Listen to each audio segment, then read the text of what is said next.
Hello my dear friends. Best Examguide YouTube channel অন্য একটি ভিডিওলৈ আপোনালোকক আন্তৰিক স্বাগতম জনাইছোঁ। আজিৰ বিষয়বস্তু অন্য একটি মডেল কুৱেশ্যন পেপাৰ।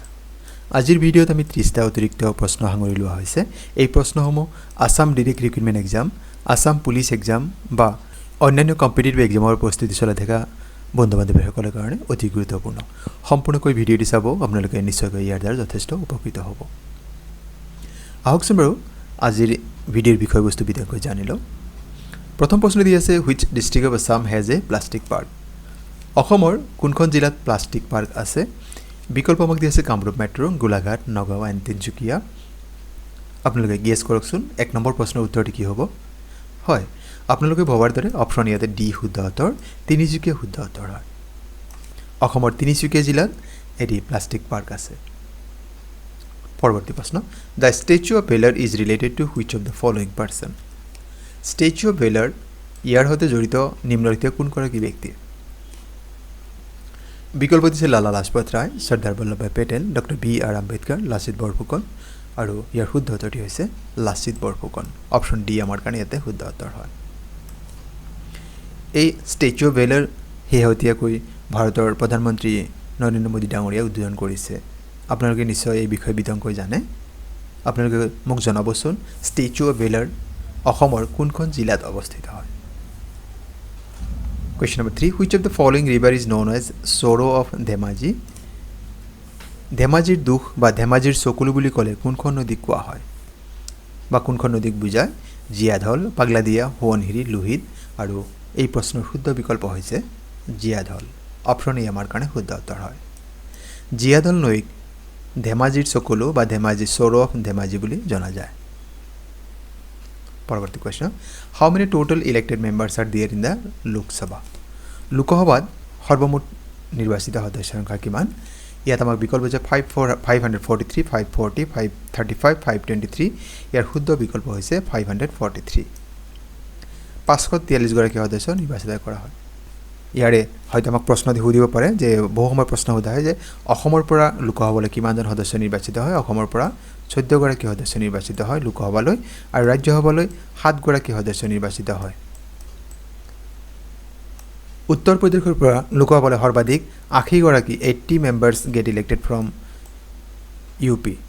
গতিকে আমাৰ ইয়াতে কি হ'ব? লোকসভাৰ নিৰ্বাচিত সদস্যৰ সংখ্যা হ'ব 543। অপশ্যন এ আমাৰ কাৰণে শুদ্ধ উত্তৰ। In which Indian state was the School on Wheels initiative launched recently? শেহতীয়াকৈ ভাৰতৰ কোনখন ৰাজ্যত স্কুল অন হুইলছ নামৰ এটি কাৰ্যসূচী উদ্বোধন কৰা হৈছে? বিকল্প হৈছে মণিপুৰ, মহাৰাষ্ট্ৰ, উত্তৰ প্ৰদেশ, অসম, আৰু এই প্ৰশ্নৰ শুদ্ধ বিকল্প হ'ব Manipur.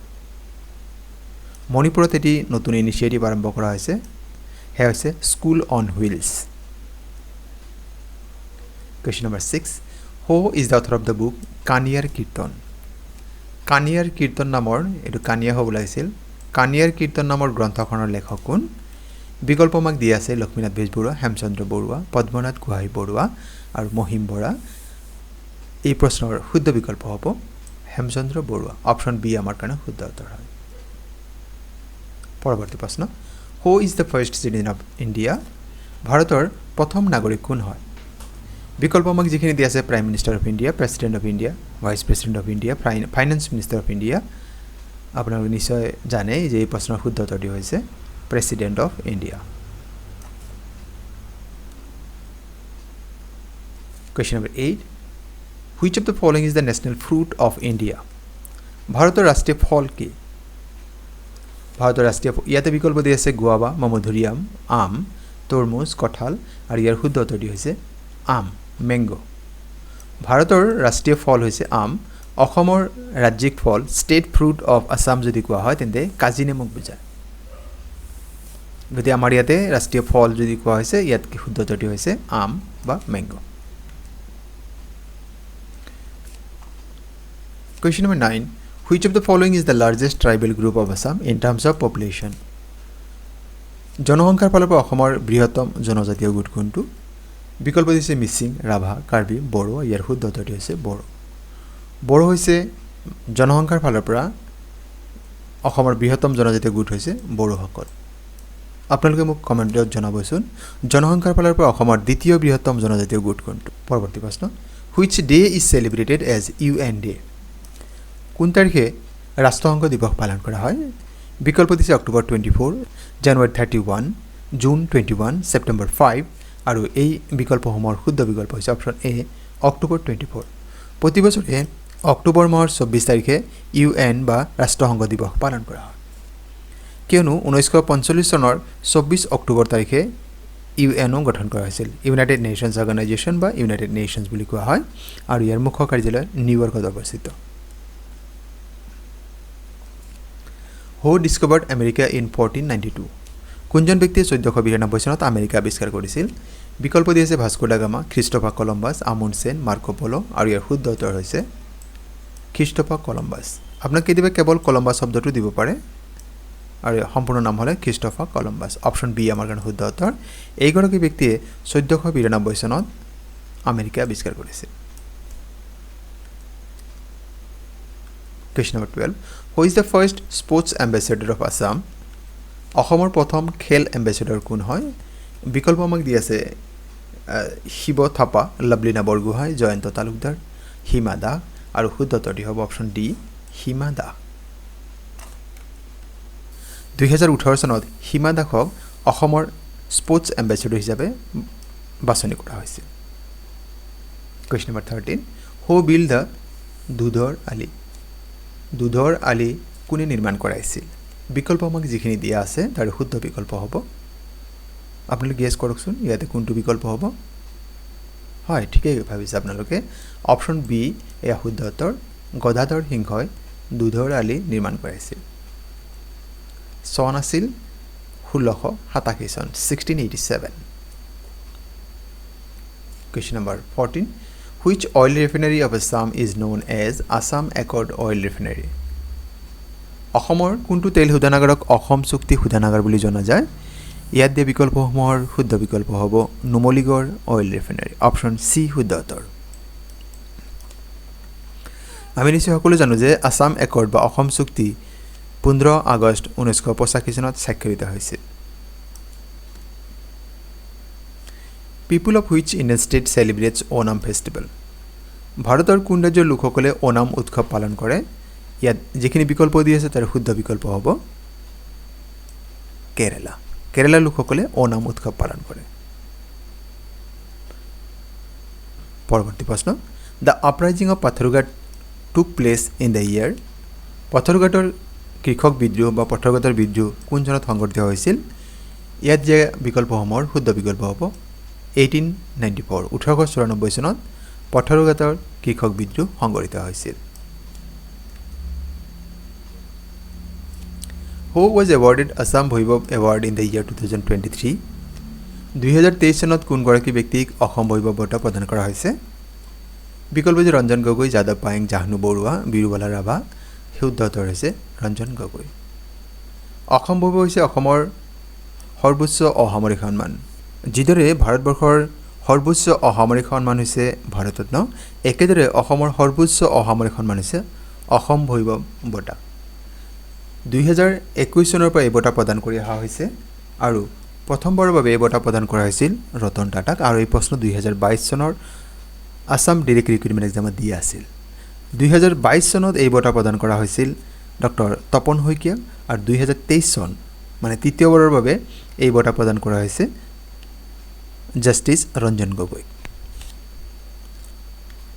Question number 14 Fundamental duties were added to the Indian Constitution by which constitutional amendment কোনটো সংবিধান সংশোধনৰ জৰিয়তে মৌলিক কৰ্তব্যসমূহ ভাৰতীয় সংবিধানত সংযোজন কৰা হৈছিল ইয়াত দিয়া বিকল্পসমূহৰ শুদ্ধ বিকল্পটি হ'ব 42nd amendment 42তম সংবিধান সংশোধনৰ জৰিয়তে মৌলিক কৰ্তব্যসমূহ ভাৰতীয় সংবিধান সংযোজন কৰা হৈছিল আৰু এই সংশোধনী কৰা হৈছিল 1976 Question number 19 Which Asian country was formerly known as Formosa Asia মহাদেশৰ কোনখন দেশক পূৰ্বতে ফৰ্মোসা নামেৰে জনা গৈছিল টাইৱান শ্ৰীলংকা ভুটান থাইল্যান্ড আৰু ইয়াৰ শুদ্ধ বিকল্প হ'ব টাইৱান অপশ্যন এ আমাৰ কাৰণে শুদ্ধ উত্তৰ হয় Question number 20 Who designed the Bihu flag কোনে বিহু পতাকাৰ আৰ্হি প্ৰস্তুত কৰিছিল বিকল্প দিছে জাহ্নু বৰুৱা, যুগল দাস, নিপ বৰুৱা, জগন্নাথ বৰুৱা। শুদ্ধ উত্তৰ হৈছে নিপ বৰুৱা। অপশ্যন চি আমাৰ কাৰণে শুদ্ধ উত্তৰ। আৰু তেখেতে 1952 চনত বিহু পতাকাৰ আৰ্হি প্ৰস্তুত কৰিছিল। Question number 21. The 37th edition of National Games scheduled for 2023 in which Indian state? 37 সংখ্যক ৰাষ্ট্ৰীয় ক্ৰীড়া 2023 আয়োজক ৰাজ্যৰ নাম কি?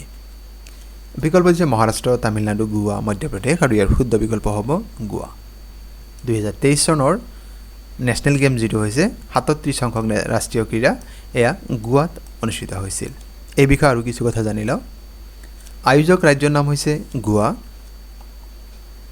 2023 চনৰ 25 অক্টোবৰৰ পৰা 2023 চনৰ 9 নৱেম্বৰলৈকে এই খেলসমূহ অনুষ্ঠিত হৈছিল।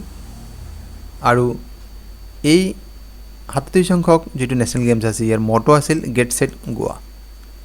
ক্লোজিং 9th of November 2023 আৰু এয়া ইনগ্ৰেট কৰিছিল ভাৰতৰ প্ৰধানমন্ত্ৰী নৰেন্দ্ৰ মোদী ডাঙৰীয়াই। The official logo of the games and mascot Moga and Indian bison were unveiled in June 2023. Question number 22. International Safer Internet Day is celebrated as কোন তাৰিখে এটা অন হ'ব লাগিছিল? কোন তাৰিখে আন্তঃৰাষ্ট্ৰীয় সুৰক্ষিত ইণ্টাৰনেট দিৱস পালন কৰা হয়? বিকল্প আমাক যিখিনি দিয়া আছে ফেব্ৰুৱাৰী 8, 7, 6, 5 আৰু ইয়াৰ শুদ্ধ উত্তৰ হৈছে ফেব্ৰুৱাৰী 8। প্ৰতি বছৰে 8 ফেব্ৰুৱাৰীৰ দিনটো আন্তঃৰাষ্ট্ৰীয় সুৰক্ষিত ইণ্টাৰনেট দিৱস পালন কৰা হয়।